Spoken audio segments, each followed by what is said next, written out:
Армысыздар, құрметті көрермендер. Украина соғысында бірқатар өзгерістер болып жатыр.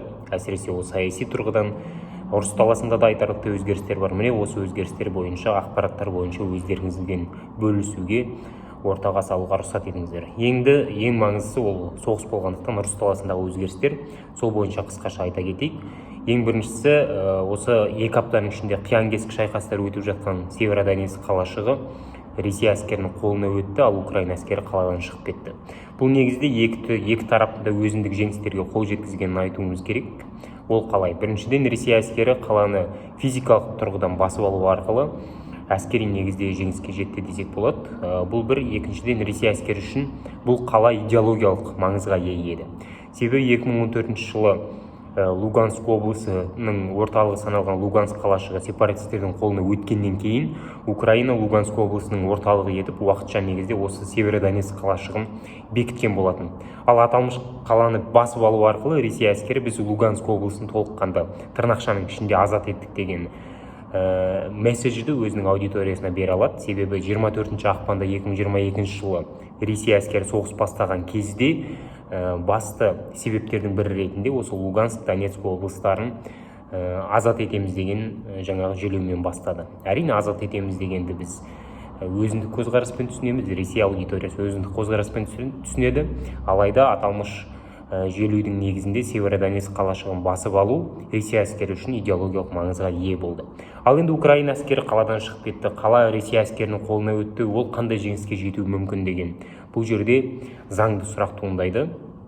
Бұл жерде тактикалық жеңістер жайлы айтуға тиіспіз. Біріншіден, Украина әскері Ресей әскеріне қатаң қарсылық білдіру арқылы, Северодонецк қалашығының қорғанысын мығым ету арқылы Ресей әскерінің әскери ұрыс қимылдарын жүргізуге қабілетті өзге бөлімшелерін аталмыш қаланың маңына топтастыруға мәжбүр етті. Ең бірінші ол Мелитополь және Херсон облысынан Ресей өзінің біршама ұрысқа қабілетті әскерлерін Северодонецк бағытына қарай жылжытуға мәжбүр болды. Міне осы сәтте Украина Херсон облысында қарсы шабуылға шығып, қазіргі таңда Херсон облысының бірқатар аймақтарын басқыншы қолынан азат етіп жатыр. Яғни, бұлайша алып қараған кезде Северодонецк қорғанысына баса назар аудару арқылы Украина әскері оңтүстік бағытта қарсы шабуылға шығуға өзге бөлімшелерге мүмкіндік ашып берді. Бұны тактикалық тұрғыдан жеңіс деп атасақ болады. Бұл бір. Екінші мәселе, бұл жерде Украина әскері Северодонецк қаласында толыққанды қоршауда қалмай, шегіну жолдарын, шегіну бағыттарын жақсы пайдаланып, қаладан біршама шығынсыз шықты десек болады. Өзге қалалармен салыстырған кезде Северодонецк қаласында Украина жасақтары да, Ресей жасақтары да көп әскери және адами шығындарға ұшырады, бірақ Украина әскері толыққанды қоршауда қалмай шығып кетті. Себебі бұған дейін Ресей әскери бөлімшелерінің басшыларының мәліметі бойынша және жоспарлары бойынша деп атайық, басты мақсаттары осы Северодонецк, Лисичанск, Бахмут бойында Украина әскерлерін біршама қоршауға алып, котел дейді, былайша айтқан кезде сол шыға алмайтын мығым қоршауға алып жою көзделген болатын. Алайда Украина өзінің әскерін қаладан дер кезінде шығарып үлгерді. Бұны да бір тактикалық шегіністегі жеңіс деп санаса болатын шығар. Себебі тура осындай негіздегі сценарийді Мариуполь қаласында Украина іске асыра алмай қалды, және Мариупольдің тағдыры, ондағы бейбіт тұрғындардың тағдыры, ондағы Украина әскері мен Азов полкының тағдыры қазіргі таңда қалай аяқталғанын біз жақсы білеміз. Сондықтан бұны да бір тактикалық тұрғыдан жеңіс деп қарастырсақ болады.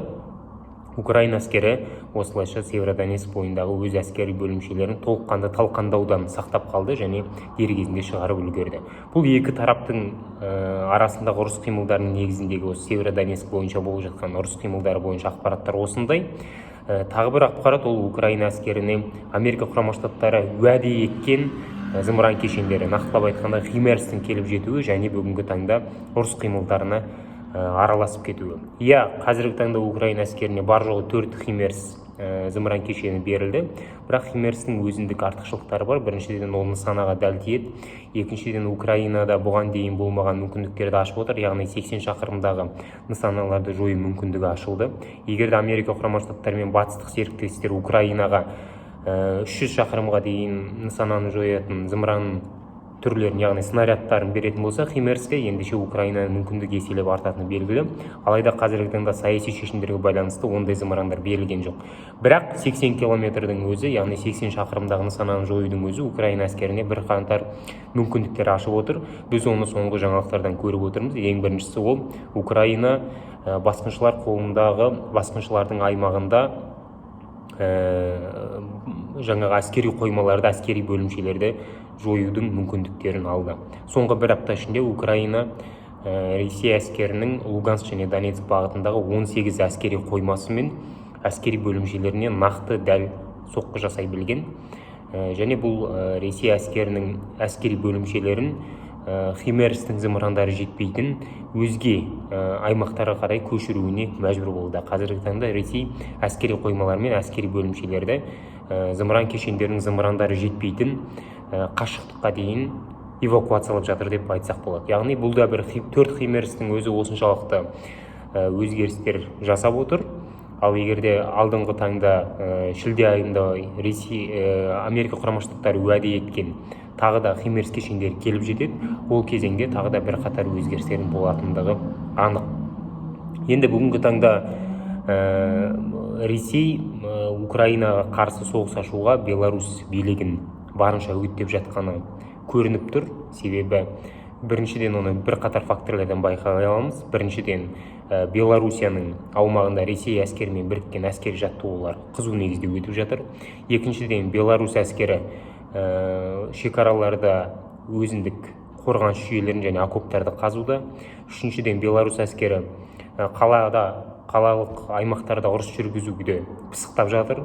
Төртіншіден Белоруссияның қорғаныс министрлігі соңғы аптада 2 мәрте Ресейдің қорғаныс министрімен кездескен. Соңғы аптада дәл сол сияқты Путин мен Лукашенконың арасында да өзара кездесулер болды. Міне осы кездесулердің барлығына, болып жатқан оқиғалардың, жағдайлардың барлығына қарай отырып, Беларусь әскерін Ресей билігі соғысқа ашықтан ашық кіруге үгіттеп жатқанын түсінуге болады. Бірақ бұл жерде Лукашенко билігі тәуекелге барама деген сұрақ туындайды. Себебі біріншіден Беларусь әскерінің саны көп емес. Қазіргі таңда Беларусь әскерінің саны 60 мың, ал ол 60 мың әскерін толыққанды Украинаға жібере алмасы белгілі. Себебі өзге де әскери аймақтарды күзету, ел шебін, шекарасын күзету мәселелері бар. Сондықтан да көп болатын болса, бұл жерде әскерінің 15-20 мыңын жіберу мүмкін. Бұл бірінші. Екіншіден, Беларусь әскері Украинада көп шығынға ұшырайтын болса, әскери және әскери техникалық шығындардың саны артатын болса, ендеше Минсктің өзінде Лукашенко билігіне деген наразылық күшейеді. Ал ол Лукашенко билігінің, Лукашенко тағының шатқаяқтауына әкеліп соқтыруы мүмкін. Себебі Лукашенко билігін сақтап тұрған екі-ақ гарант бар. Ол біріншісі полиция, екіншісі әскер. Егерде осы екі құрылымның да Лукашенко билігіне деген сенімі азаятын болса, ендеше сөзсіз Лукашенко билігі ұзаққа бармайды. Оны да Лукашенко жақсы түсінеді. Және үшінші тәуекел, ол Беларусь әскерінің осы уақытқа дейін заманауи соғыстарға қатысып көрмегендігі, яғни әскери тәжірибесінің аздығы. Әскери полигондарда, жаттығулардан сөзсіз өтіп тұрады, бірақ Украина әскері 2014 жылдан бері соғыс көріп келе жатыр. Ресей әскері де дәл сол сияқты. Ал бірақ үшінші негізде Беларусь әскері осы соғысқа қатысатын болса, онда ол әскери тәжірибесі ұрыс қимылдарында, ұрыс даласында нақтылы жетілмеген әскер болмақ. Сондықтан да қаншалықты жақсы жасақталған әскер болса да, ұрыс даласында тәжірибе көп дүниені шешетіндігі белгілі. Сондықтан Лукашенко билігі бұл мәселенің де барын жақсы түсінеді. Сондықтан қазіргі таңда Лукашенко 4 ай бұрынғы сияқты соғысқа ашық кіріспей, уақыт созу тактикасын таңдаған сияқты. Алдағы таңда Беларусь әскері кіре ме, кірмей ме, менің ойымша алдағы 2 аптаның ішінде нақтылы анықталуға тиіс. Бұл екінші жаңалық. Үшінші жаңалық ол қазіргі таңда батыстық тараптан Украинаны қолдауға байланысты нақтылы өзгерістер көрініп жатыр. Біріншіден, үлкен жетілік Германияда бас қосты. Және Германияда бас қосқан үлкен жетілік Украинаны соғыстың соңына дейін нақты қолдайтынын жеткізді. Бұл дегеніміз не? Бұл дегеніміз Украинаға байланысты шешімде батыс мемлекеттері және әлемнің алпауыты саналатын 7 мемлекет Украинаға қаржылай көмекті, әскери көмекті экономикалық көмекті, қару-жарақ негізіндегі көмекті тоқтатпайтынын білдіреді. Демек, бір-бірін титықтату соғысында Украинаның жаңағы мүмкіндігі арта түсті деген сөз. Қазіргі таңда біз түсініп отырмыз, Украина мен Ресей арасындағы соғыста бір-бірін титықтату тактикасы басталды. Бұл дегеніміз қай тараптың ресурсы сарқылып келе жатыр, қай тараптың әскери адами ресурсы сарқылды, қай тараптың техникалық ресурсы сарқылды, қай тараптың психологиялық шыдамдылығы таусылуда. Міне сол тарап капитуляцияға, яғни екінші тараптың талаптарын орындауға барынша көнеді деген осындай бір тактика ұстануда.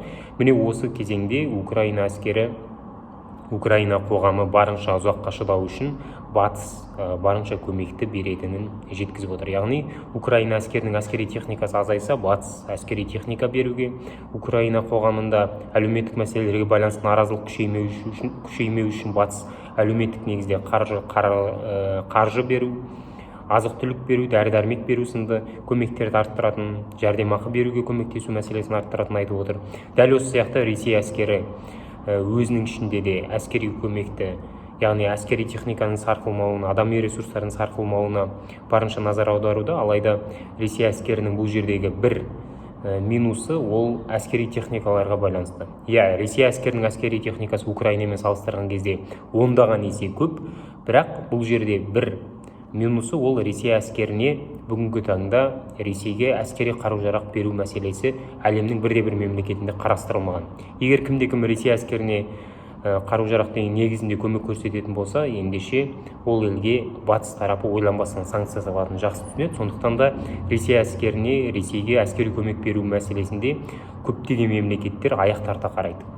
Міне, ал Ресейдің өзі әскери өндірісі жақсы дамыған мемлекет болғанына қарамастан, Ресей заманауи әскери техниканы жасау кезінде чип мәселесі бар, заманауи технология бар, оптика бар. Бұның барлығын, басым көпшілігін батыстан алып келетін, ал бірақ батыс жойқын санкциялар салғандықтан батыстан қандай да бір әскери техникаға қажетті құрылғыларды сатып алу мүлде ақылға қонымсыз, көңілге тиімсіз, яғни ондай іске аспайды. Сондықтан да ресурстар мәселесінде Ресейдің де бір шама жаңағы мәселелері бар деп айтсақ болады. Сондықтан да бір-бірін титықтату тактикасы ұзаққа созылады, және бұл жерде батыстың Украинаға беретін көмегінің тоқтап қалмауы өте маңызды. Тіпті бұл Украина мен Ресей арасындағы соғыстың нүктесін қоюға тиіс тактиканың бірі болуы әбден мүмкін.